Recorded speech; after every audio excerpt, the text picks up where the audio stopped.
नमस्कार विद्यार्थियों। हम संधि टॉपिक के ऊपर चर्चा कर रहे थे और उसमें आज हम चर्चा करेंगे विसर्ग संधि के ऊपर। विसर्ग संधि के ऊपर चर्चा करेंगे। इससे आपको पता है कि संधि के 3 भेद होते हैं। 3 भेद कौन कौन से होते हैं?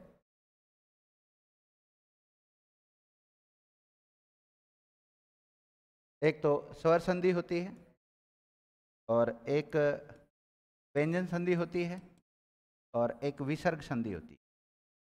कौन सी? विसर्ग संधि।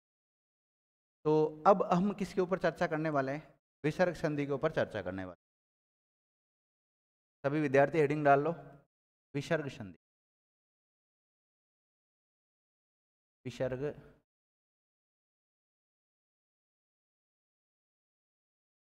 कौन सी संधि? विसर्ग संधि। ध्यान देना, जो विसर्ग है सबसे पहले तो इस शब्द का टुकड़ा करते हैं। तो इस शब्द का टुकड़ा होता है विधन सर्ग। क्या होता है? विधन सर्ग। विसर्ग शब्द खुद में कोई संधि नहीं है। इस विसर्ग शब्द में खुद में कोई भी संधि नहीं है। ये विसर्ग जो शब्द आया है ना, ये तो केवल एक संयोग है। क्या ये तो संयोग है, संधि का उदाहरण नहीं है खुद। दूसरी बात, विसर्ग संधि में होता क्या है कि प्लस के पहले विसर्ग होता है और विसर्ग के बाद में या तो कोई स्वर आएगा या फिर कोई व्यंजन आएगा, और जो विकार होगा, जो परिवर्तन होगा, वो किस में होगा? विसर्ग में होगा। तो आप लोग लिखिएगा, सबसे पहले परिभाषा लिखो।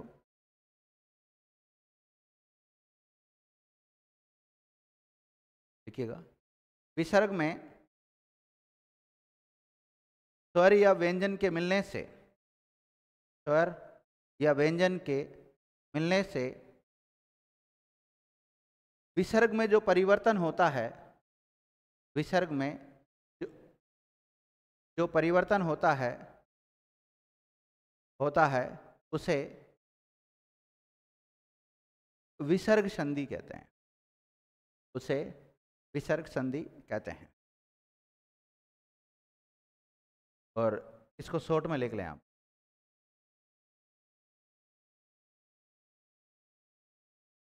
को शॉर्ट में लिख लें आप।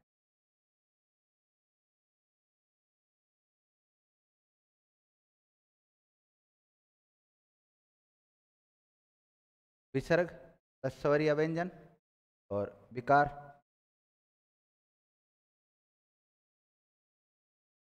लिख लिया? अब देखो, हमने स्वर संधि पढ़ी तो उसमें 14 नियम थे लगभग, और व्यंजन संधि पढ़ी तो लगभग उसमें 24 नियम हो गए, और विसर्ग संधि में नियम कम है, लगभग 11 ही नियम है। कितने हैं? 11 नियम है। 11 को कभी कभी 10 भी बना देते हैं। दोनों को अलग अलग करके पढ़ाते तो 11 हो जाते हैं, बाकी वैसे सामान्यतः देखें तो 10 भी होते। तो 10-11 नियम ही, ज़्यादा नहीं है इसमें। देखो, इसको समझने की कोशिश करना, लेकिन समझने से पहले आपको एक नॉलेज होनी चाहिए कि नाद के आधार पे वर्ण कितने प्रकार के होते हैं। बताओ पहले। नाद नाद के आधार पे वर्ण 2 प्रकार के होते हैं। कौन कौन से होते हैं? अघोष और सघोष। और सघोष को क्या कहते हैं? घोष कहते हैं। क्या कहते हैं? घोष कहते हैं। अब देखो, अघोष जो होता है ना, इसमें आते हैं सभी वर्गों का पहला, दूसरा और श, श, श। ठीक है। और सघोष में कौन से आते हैं? सभी वर्गों का तीसरा, चौथा और पांचवा वर्ण। इसके अलावा ह, इसके अलावा अंतस्थ वर्ण, अंतस्थ व्यंजन, और सभी स्वर। सभी स्वर 11 के 11 स्वर ही आ जाते हैं।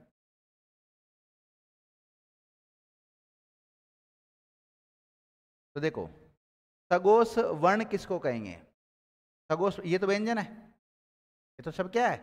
व्यंजन है, और ये सब स्वर है। तो सघोष वर्ण बोलूं मैं कभी, सघोष वर्ण बोलूं तो सघोष वर्ण का मतलब मैं व्यंजन और स्वर दोनों की बात कर रहा हूं। लेकिन मैं बोलूं सघोष व्यंजन तो सगोश व्यंजन का मतलब क्या समझोगे आप? तीसरा, चौथा, पांचवा है और अंतस्थ, यही समझोगे ना। और मैंने बोला सगोश वर्ण, उसमें स्वर भी शामिल कर लेंगे हम। ओके,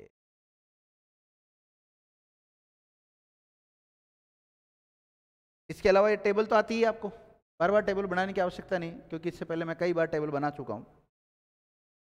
अब इसके नियम की बात करते हैं।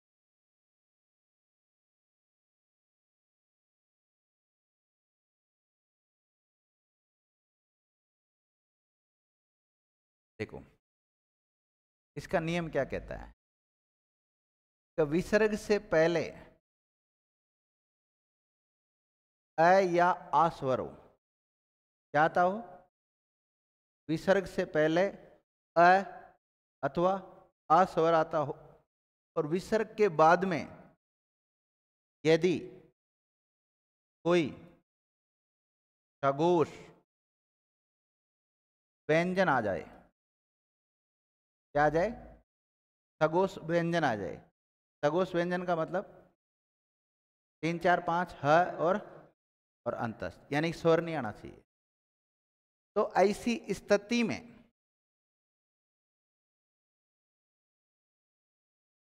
अ आ और विसर्ग इनका मिलकर ओ हो जाता है। क्या हो जाता है? और ओ की मात्रा कैसी होती है? जैसे एक उदाहरण देता हूं। ये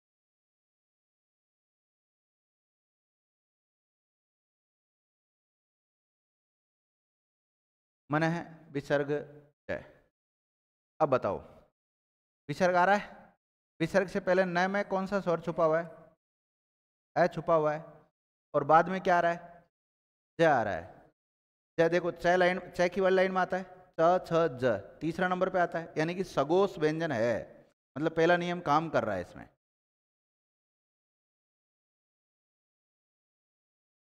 तो ऐसी स्थिति में इन दोनों का मिला के क्या बनाएंगे हम? ओ जोड़ते हैं। मैं तो वैसा का वैसा ही है। न अलंत वाला में ओ की मात्रा जोड़ी तो नो, और लास्ट में क्या बचा? शब्द क्या बन गया? बना कि नहीं बना? अगला नियम देखो।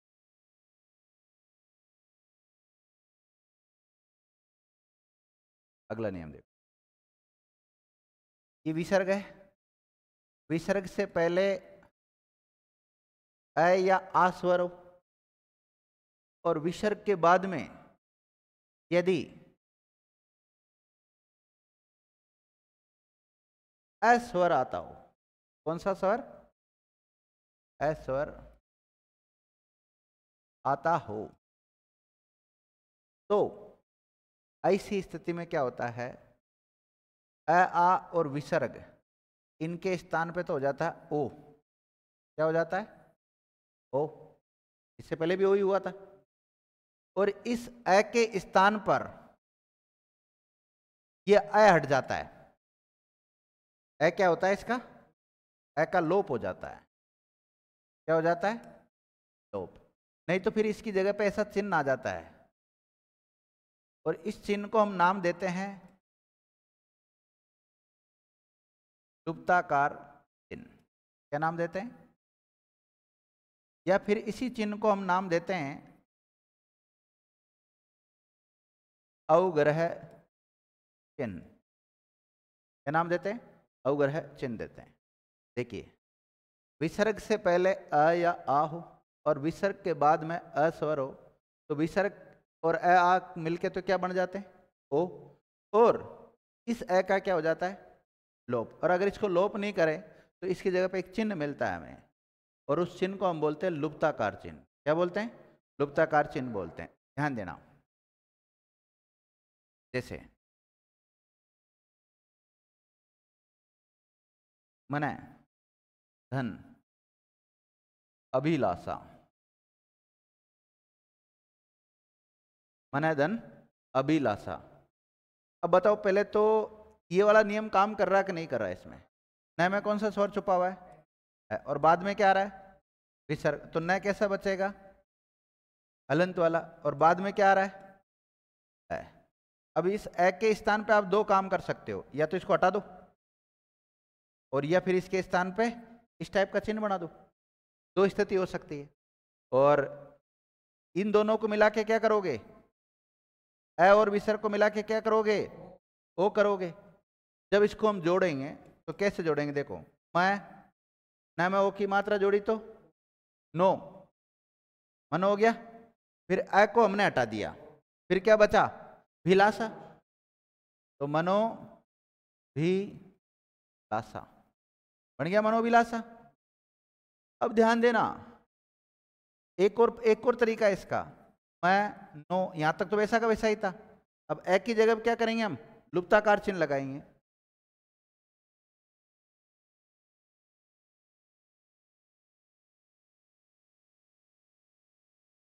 मनोविलासा क्या बन जाएगा शब्द, मनोविलासा। दोनों ही राइट है, इसकी जगह दोनों बन सकते हैं। और कभी भी आपको किसी शब्द में इस टाइप का चिन्ह लिखा हुआ मिल जाए और पूछ ले कि इसमें संधि कौन सी है, तो आप कौन सी संधि बताओगे, विसर्ग संधि, समझ जाओगे। अगला नियम देखिएगा इसका, अगला नियम क्या है,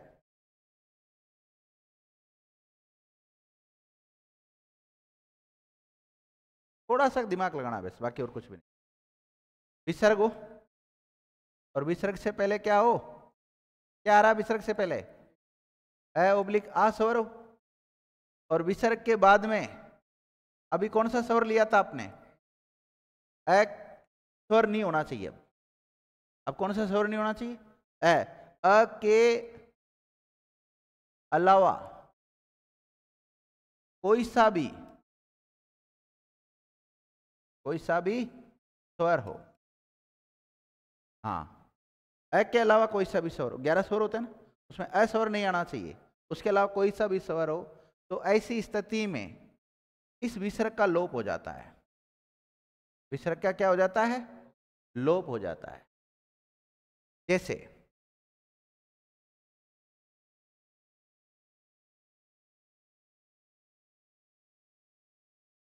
अतः धन एव, अतः धन एव।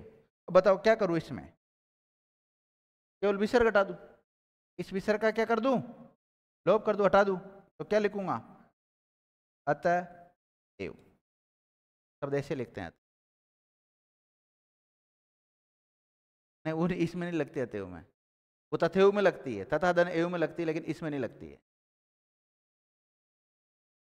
ठीक है, नियम कितने हो गए आपके, 3। चौथा नियम देखना, थोड़ा सा 2-3 बार इसकी प्रैक्टिस करोगे ना, आराम से याद हो जाएंगे। देखो, विसर्ग से पहले ए या आ हो, क्या हो, अभी तक तो विसर्ग से पहले क्या आ रहा है, ए आ रहा है। और विसर्ग के बाद में यदि क ख प प हो, कैसा नियम आया अब तक, नहीं आया ना, तो क ख प फ हो, तो ऐसी स्थिति में इस विसर्ग के स्थान पर सड़क वाला स हो जाता है, और वो भी हलंत वाला। देखो,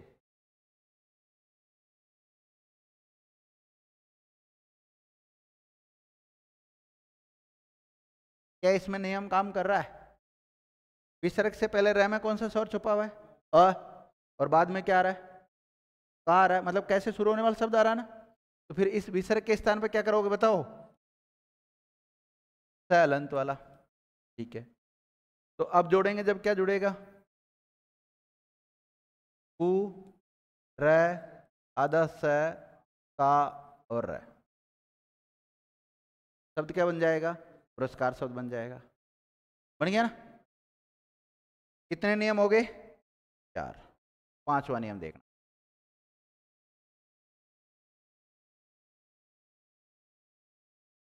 अब बताओ विसर्ग से पहले इतनी देर क्या आ रहा था, ए आ रहा था। अब विसर्ग से पहले चेंज कर दो, ई या ऊ आ जाए, क्या आ जाए, ई या ऊ आ जाए। और उसके बाद में कैसे शुरू होने वाला शब्द आ जाए, कैसे शुरू होने वाला आ जाए, क ख प फ और म, इससे शुरू होने वाला अगर कोई शब्द आ जाता है तो ऐसी स्थिति में विसर्ग के स्थान पर षटकोण वाला स हो जाता है, वो भी हलंत वाला। जैसे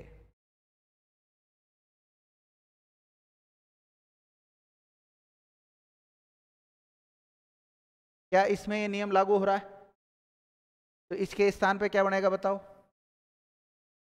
सह षटकोण वाला मूर्धन्य स जिसे हम कहते हैं, आधा बनेगा हलंत वाला, जोड़ेंगे तब कैसा बन जाएगा? दु आधा स और कर्म, तो दुष्कर्म शब्द बन जाएगा। आपसे पूछा जाए दुष्कर्म शब्द का संधि विच्छेद क्या होगा? दु विसर्ग कर्म हो जाएगा। होगा कि नहीं होगा? कौन सा नियम काम कर रहा है? पांचवा नियम काम कर रहा है। पांचवा नियम क्या है? तो विसर्ग से पहले ई या उ स्वर हो और विसर्ग के बाद में क ख प फ और म हो, तो ऐसी स्थिति में विसर्ग के स्थान पे क्या हो जाता है? है हो जाता है। भारी है विसर्ग संधि, थोड़ी भारी लग रही यूं? नहीं, इतनी भारी तो नहीं है। अभी आप जब लिखोगे ना तब नहीं लगेगी, एक दो बार पढ़ोगे। अभी करवा दूंगा। अगला नियम देखिए, देखो विसर्ग से पहले, किससे पहले? विसर्ग से पहले अ या आ स्वर नहीं होने चाहिए। विसर्ग से पहले अ या आ स्वर नहीं होने चाहिए, या ऐसे लिख सकते, विसर्ग से पहले अ आ के अलावा कोई सा भी स्वर हो, अ आ के अलावा स्वर हो, स्वर हो। और विसर्ग के बाद में, विसर्ग से पहले अ या आ के अलावा कोई सा भी स्वर हो, और विसर्ग के बाद में अगर कोई सगोष वर्ण आ जाए, क्या आ जाए? सगोष वर्ण। देखो मैंने पहला नियम में व्यंजन लिखा था, उसका मतलब तीसरा चौथा पांचवा और है और अंतस्थ है, इसका मतलब स्वर भी शामिल हो जाएगा। देखते हैं। और वहां पर देखना पहला नियम में एक और चेंज था, तो वहां विसर्ग से पहले क्या था? अ आ स्वर था, लेकिन यहां पे क्या है? ए आ नहीं होने चाहिए, तो ए आ के अलावा कोई सा भी स्वर हो, तो ऐसी स्थिति में इस विसर्ग के स्थान पर र हो जाता है। क्या हो जाता है? र, वो भी कैसा? हलंत वाला। देखो कितना सरल है। नी विसर्ग धन, नी विसर्ग धन। अब बताओ,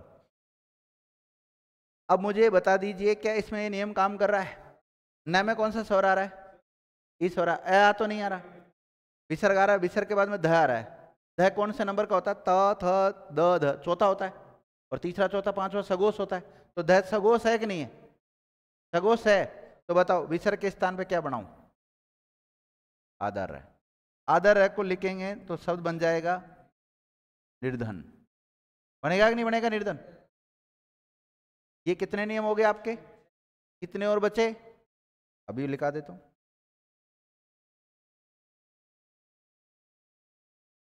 देखो विसर्ग के बाद में, किसके बाद में? विसर्ग के बाद में क्या है? या फिर ट या फिर छ, इससे शुरू होने वाला अगर कोई शब्द आ जाता है तो विसर्ग के स्थान पर शंकर वाला स हो जाता है, वो भी हलंत वाला। कैसे?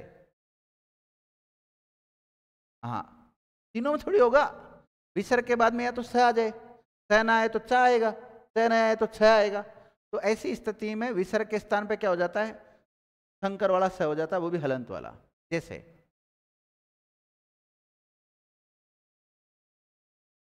नी विसर्ग हल, बताओ इसका क्या बनेगा? है क्या बनेगा ना? तो जब लिखेंगे निश्चल, निश्चल का मतलब होता है छल रहित, ये हो गया। एक और नियम देखना, कितने हो गए? 7 हो गए। 8वां नियम देखो, विसर्ग के बाद में यदि षटकोण वाला श आ जाता हो, क्या आ जाता हो? मूर्धन्य श, या फिर ट आ जाता हो या फिर ठ आ जाता हो, तो फिर ऐसी स्थिति में इस विसर्ग के स्थान पे क्या हो जाएगा बताओ? षटकोण वाला स। क्या हो जाएगा? षटकोण वाला स। जैसे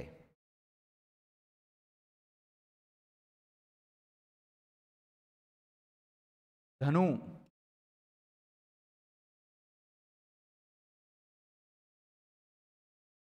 टंकार, धनु विसर्ग टंकार। क्या इसमें नियम काम कर रहा है? कर रहा है। तो इसके जगह पे क्या बनाओ बताओ? छह षटकोण वाला। तो शब्द क्या बन जाएगा? धनुष टंकार शब्द। ठीक है।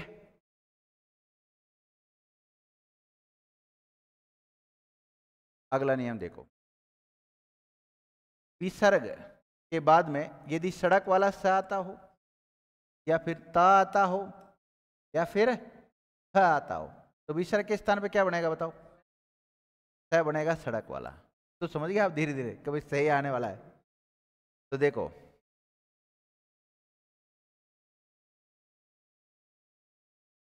दु विसर्ग साहस। बताओ विसर्ग के स्थान पे क्या बनेगा? आधा स। शब्द क्या बन जाएगा? साहस। बना कि नहीं बना? बन गया। 9 हो गए। आगे वो अंतिम घड़ी जब 2 नियम और कराने। 10वां नियम, विसर्ग से पहले छोटा ई हो, लघु ही हो, और विसर्ग के बाद में र से शुरू होने वाला कोई शब्द आ जाए, या र से र व्यंजन आ जाए, कहने का मतलब र से शुरू होने वाला कोई शब्द आता है, तो ऐसी स्थिति में ये छोटा ई और विसर्ग दोनों मिलकर बड़ा ई हो जाता है। क्या हो जाता है? बड़ा ई। देखना, नी विसर्ग रज। क्या नियम काम कर रहा है? कर रहा है। तो बताओ, विसर्ग आ रहा है, न में कौन सा स्वर छुपा हुआ है? छोटा का बड़ा है? छोटा। तो न कैसा बच जाएगा? हलंत वाला। इन दोनों को मिला के क्या बनाएंगे? बड़ी। और बड़ी की मात्रा कैसी होती है? ये वाली होती। तो देखना, जोड़ते हैं। न में बड़ाई की मात्रा जोड़ी तो आप कह रहे, देखो नी में बड़ाई की मात्रा जोड़ी तो नी हो जाएगा, और बाद में क्या बचा? र। शब्द क्या बन जाएगा? नियम काम कर रहा है। लास्ट नियम देखो, छोटा ऊ के बाद में विसर्ग हो, क्या हो? विसर्ग हो। और विसर्ग के बाद में र से शुरू होने वाला कोई शब्द आ जाता हो, इससे र से शुरू होने वाला कोई शब्द आ जाता हो, तो ऐसी स्थिति में छोटा ऊ और विसर्ग, लघु ऊ और विसर्ग दोनों मिलकर बड़े ऊ में बदल जाते हैं। बदल जाते हैं, बड़े ऊ में बदल जाते हैं। और बड़ा ऊ की मात्रा आपको पता है ऐसी होती है, ऐसी होती है ना। अब हम लिखते हैं दु विसर्ग रम्य। दु विसर्ग रम्य। अब देखो, द में कौन सा स्वर छुपा हुआ है? ऊ। तो द कैसा बच जाएगा? हलंत वाला। और बाद में क्या आ रहा है? विसर्ग आ रहा है। तो बताओ इन दोनों, और बाद में र से शुरू होने वाला अपना नियम काम कर रहा है ना, तो इसका क्या बनेगा बताओ? बड़ा ऊ। जोड़ेंगे जब, द में बड़ा ऊ की मात्रा जोड़ी तो दू, र तो वैसा का वैसा ही है, मैं वैसा का वैसा है, दुरम्य हो जाएगा। हुआ कि नहीं हुआ? ये 11 नियम है। चलो एक एक को ले लेते हैं।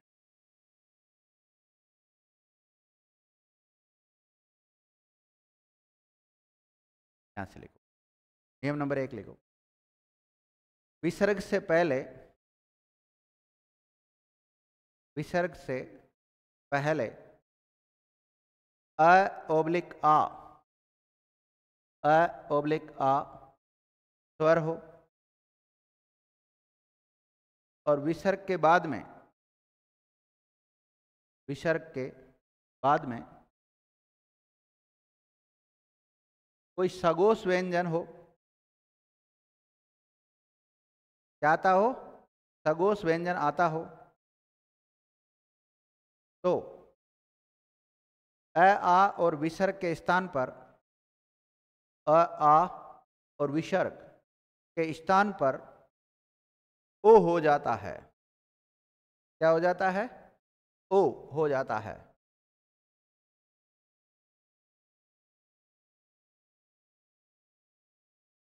क्या हो जाता है? ओ हो जाता है। अब देखिएगा, इस नियम को शॉर्ट में लिख लो और इसका ये उदाहरण लिख लो। ये तो हो जाएगा इसका शॉर्ट रूप यहां तक तो, और इसका ये उदाहरण हो जाएगा।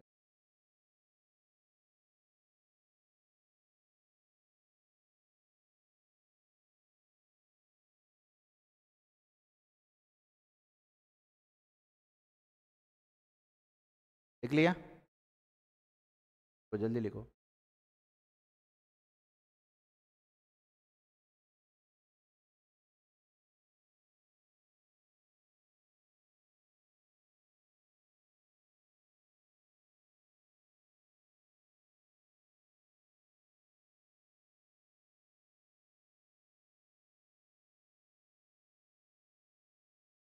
लिख लिया ना? नियम नंबर 2 पे आ जाओ। देखो, विसर्ग से पहले, विसर्ग से पहले अ ओब्लिक आ स्वर, विसर्ग से पहले अ ओब्लिक आ स्वर आता हो, और विसर्ग के बाद में अ स्वर, कौन सा? अ स्वर आता हो तो तो अ ओब्लिक आ और विसर्ग का मिलकर, तो अ ओब्लिक आ और विसर्ग का मिलकर ओ हो जाता है। क्या हो जाता है? ओ हो जाता है। तथा बाद वाले अ के स्थान पर, बाद वाले अ, बाद वाले अ के स्थान पर लुप्ताकार चिन्ह, और ब्रैकेट में लिख लेना कैसा लुप्ताकार चिन्ह होता है ना। लुप्ताकार चिन्ह ऑब्लिक अवग्रह चिन्ह, अवग्रह चिन्ह हो जाता है।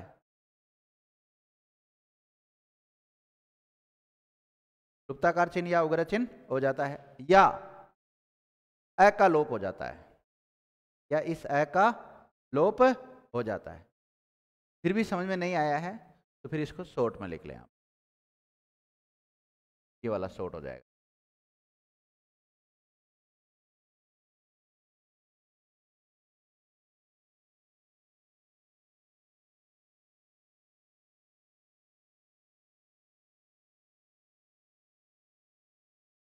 लिख लिया?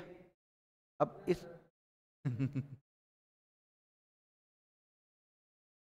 अब ए को शॉर्ट में, इसको, इस नियम को शॉर्ट में लिखने के बाद में इसका उदाहरण ये हो जाएगा, मन धन अभिलाषा वाला ना, और ये दोनों उदाहरण बन जाएंगे इसके मनोभिलाषा।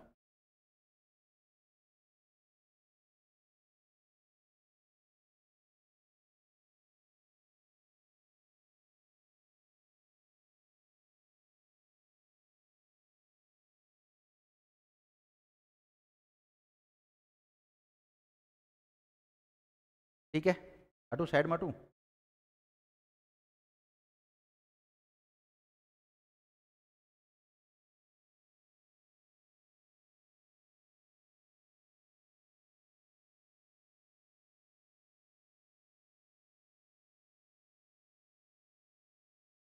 लिख लिया?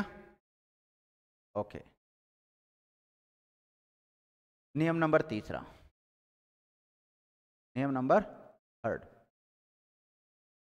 देखिए, देखो, विसर्ग से पहले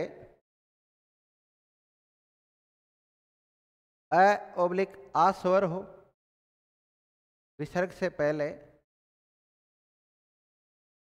ऑब्लिक आ स्वर हो, और विसर्ग के बाद में यदि अस्वर आता हो, कौन सा अस्वर आता हो, तो अस्वर आता हो तो विसर्ग का लोप हो जाता है। तो क्या होता है? विसर्ग का लोप हो जाता है। तो विसर्ग का लोप हो जाता है।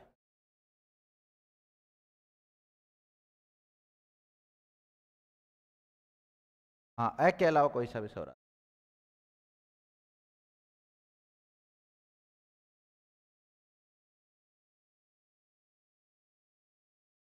कोई सा भी स्वर आता हो, क्या होता है? इसका लोप हो जाता है विद्यार्थी।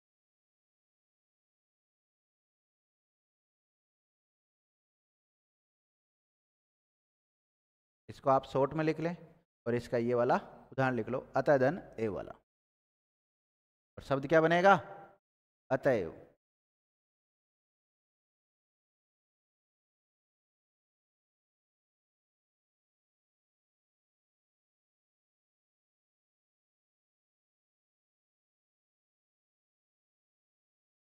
जैसे मन धन इच्छा का क्या बनेगा बताओ? मन इच्छा ही रहना है, अक्षर का लोप होगा और कुछ नहीं।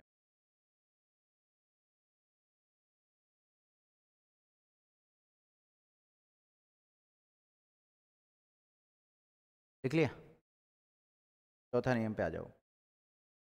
देखो, विसर्ग से पहले, विसर्ग से पहले पहले अ ऑब्लिक आ स्वर होता हो,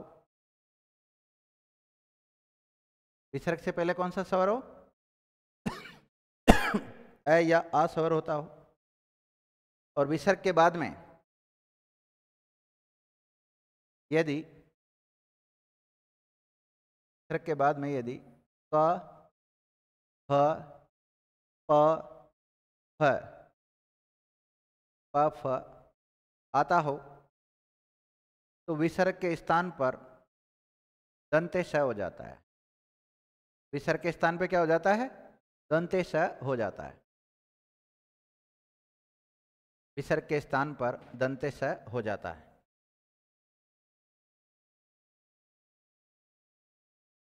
ठीक है? और इसको शॉर्ट में लिख लो और इसका ये उदाहरण लिख लो।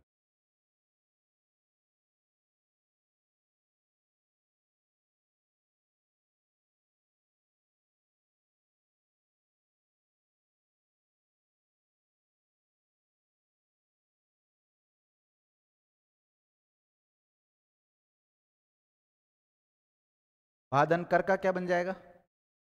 भादन कर का क्या बनेगा? सड़क वाला से हो जाएगा, शब्द बनेगा भास्कर।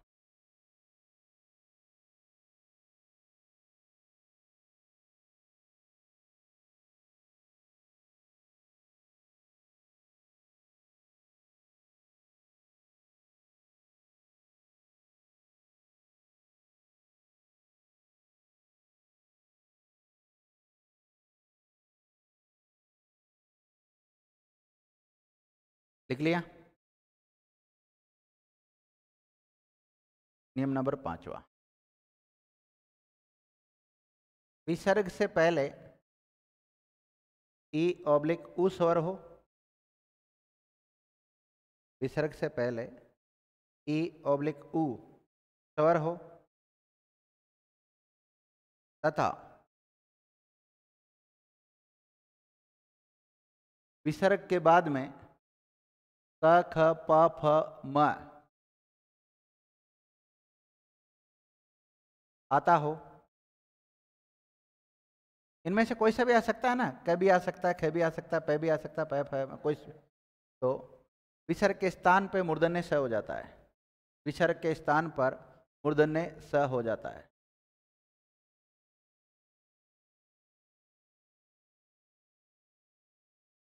विसर्ग के स्थान पे क्या हो जाता है?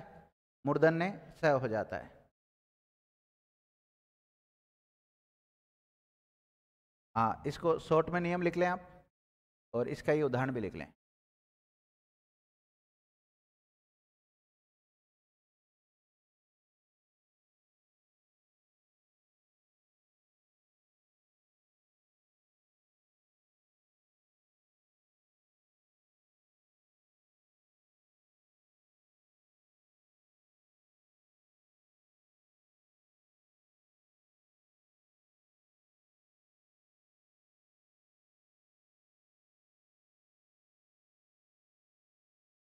एक ये उदाहरण भी लिख लेना, ज्योति विसर्ग मति क्या हो जाएगा?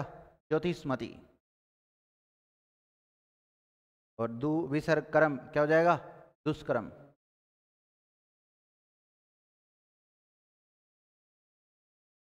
वही विसर्ग कार क्या हो जाएगा? बहिष्कार।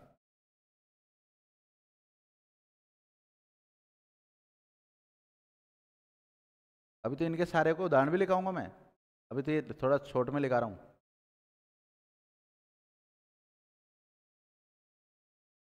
नियम याद कर लेना पूरे। अब तो पूरे नियम हो गए लगभग, है ना? कल पूरे नियम याद करके आना है। हाँ वैसे तो हो गई, पर वैसे नहीं हुई मेरी तरफ से, एक क्लास और लूंगा। लिख लिया?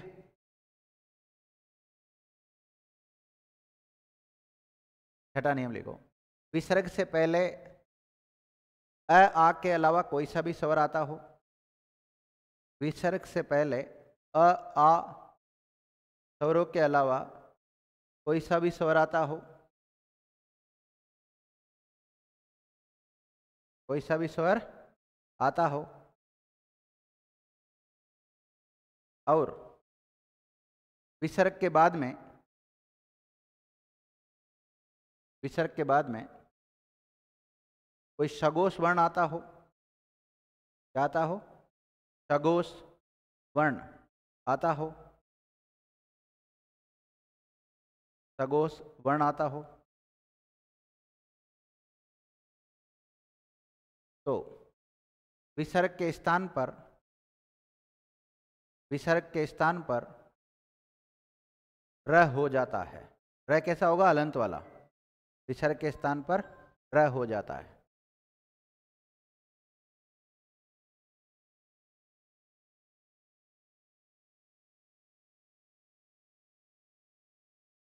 इस नियम को आप शॉर्ट में लिख लें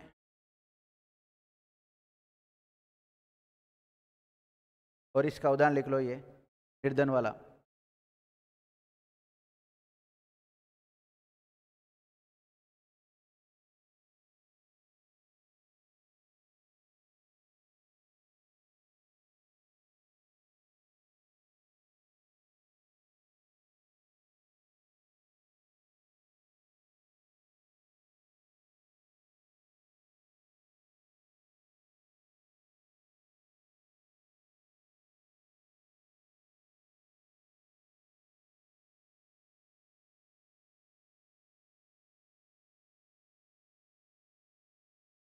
आशीर्वाद, निराशा, क्या बनेगा इसका?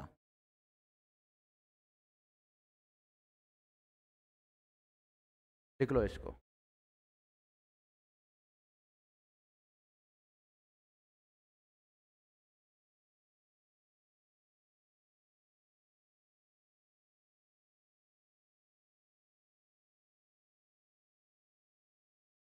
अब देखिएगा, इसको शॉर्ट में लिख लिया आप सबने, और ये उदाहरण लिख लिए, उदाहरण लिख लो। नि विसर्ग जन का क्या बन जाएगा? निर्जन। और आशी धनवाद का आशीर्वाद। निधन आशा का निराशा। नि धन, नि विसर्ग धन का निर्धन शब्द बन जाएगा। क्या बन जाएगा? निर्धन शब्द हो जाएगा।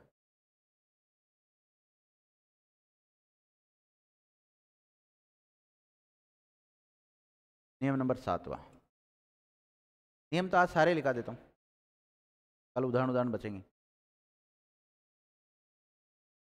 पर जो, हाँ कल पेपर है, कल से मतलब जब भी क्लास होगी तब। देखो, विसर्ग के बाद में स च छ हो। देखो, विसर्ग के बाद में, या इसको शॉर्ट में लिख लो ना, इसमें तो कोई नियम ही नहीं है, तो शॉर्ट में लिख लो। विसर्ग के बाद में स च छ आता हो तो विसर्ग किस में बदल जाता है? शंकर वाले स में बदल जाता है। और इसका उदाहरण लिख लो, ये वाला।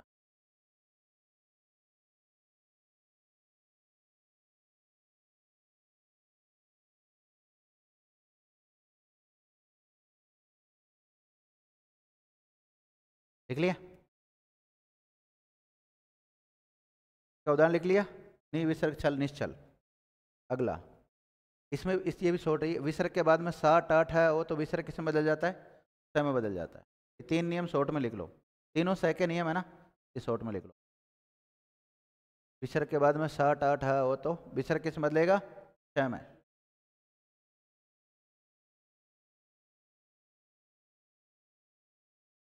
और इसका उदाहरण क्या बन जाएगा?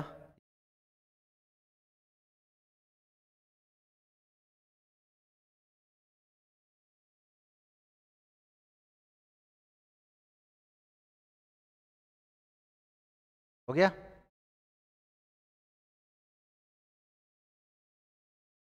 नौवां नियम लिख लीजिए। विसर्ग के बाद में स त थ हो तो विसर्ग किस में हैं? विसर्ग के बाद में स त थ हो तो विसर्ग किस में बदलेगा? स में, दंते स में। और इसका ये उदाहरण लिख लो आप।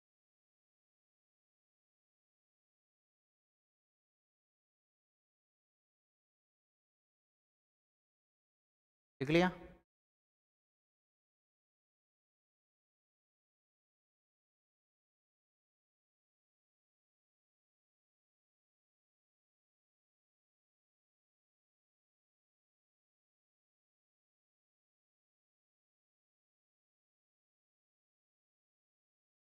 अब इसको थोड़ी थ्योरी लिख लो इसकी।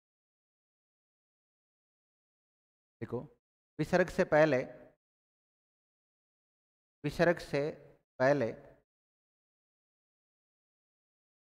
ई आता हो, ई भी छोटा है ना, लघु ई, मतलब ई आता हो, और विसर्ग के बाद में र से शुरू होने वाला कोई शब्द आता हो, र से शुरू होने वाला कोई शब्द आता हो, तो ई और विसर्ग मिलकर दीर्घ ई में बदल जाते हैं। मतलब छोटा ई और विसर्ग दोनों मिलकर किस में बदल जाते हैं? बड़ा ई में। तो ई और विसर्ग मिलकर बड़े ई में बदल जाते हैं।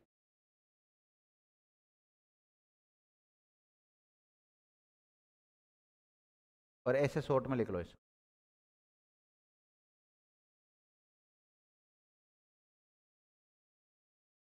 लिख लिया?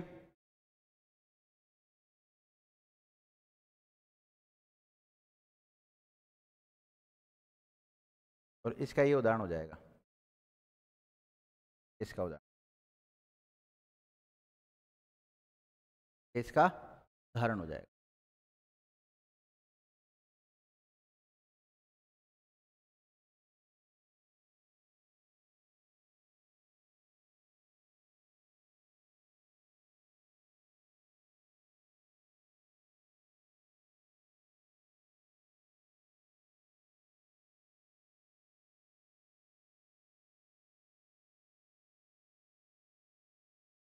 ठीक है? अगला नियम देखो, विसर्ग से पहले उ